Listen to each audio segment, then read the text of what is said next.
Добрый день, уважаемые жители Республики Саха-Якутия.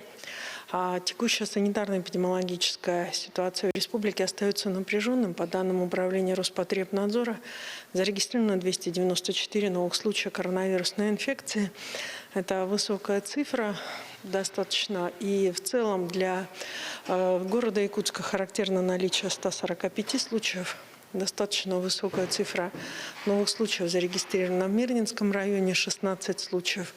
Но для нас основным является проблема, которая возникает и не может никаким образом на настоящий момент пока остановиться. Это 15 случаев в Усть-Алданском улусе.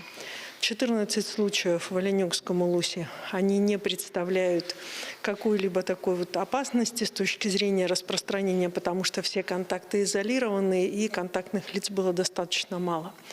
13 случаев в Алданском районе, по 12 случаев в Мегино-Кангаласском и Намском, 9 в Нюрингринском, Верхоянском и Хангаласском, по 8 случаев. От 1 до 7 случаев зарегистрировано в 9 районах республики. По сравнению с предыдущей неделей по республике отмечается рост на 7,4%, по городу Якутску рост на 7,1%, в районах рост на 7,8%. Необходимо обратить внимание, что темпы вакцинации, которые есть у нас сегодня в республике, они не отвечают тем, скорости и тем темпам, которым развивается само заболевание. Поэтому, соответственно, и в ближайшие выходные дни, которые у нас будут, которые у нас объявляются для всех граждан республики, а особо важным является те, кто еще не дошел до вакцинальных участков, пройти вакцинацию. Особую обеспокоенность сегодня вызывает заболеваемость в ряде северных районах: Верхоянском, Верхнеколымском, Момском, Оленегском, Аймиконском, Тампонском, Кобяйском и Жиганском. Особое внимание и сегодня, и вчера обращаем на Кобяйский улус. Поэтому прошу глав руководителей районных перштабов усилить меры по контролю за соблюдением всех ограничений, установленных на территории Республики Саха-Якутия. Я обращаю внимание на то, что с завтрашнего дня начинается и должен быть начат по всей республике полный контроль за соблюдением тех ограничений, которые установлены в соответствии с указом главы Республики Саха-Якутия.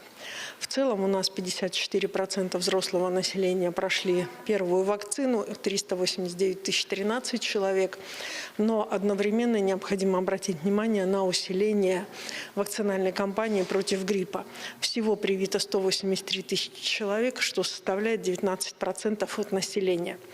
Уважаемые жители Республики Саха-Якутия, на территории республики зарегистрированы в том числе и вирус гриппа.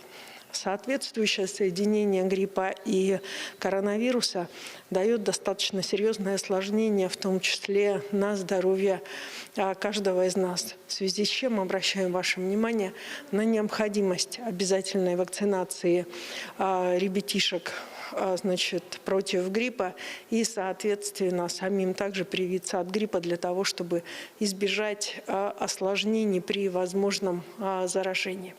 Медицинские учреждения работают в усиленном режиме на территории республики.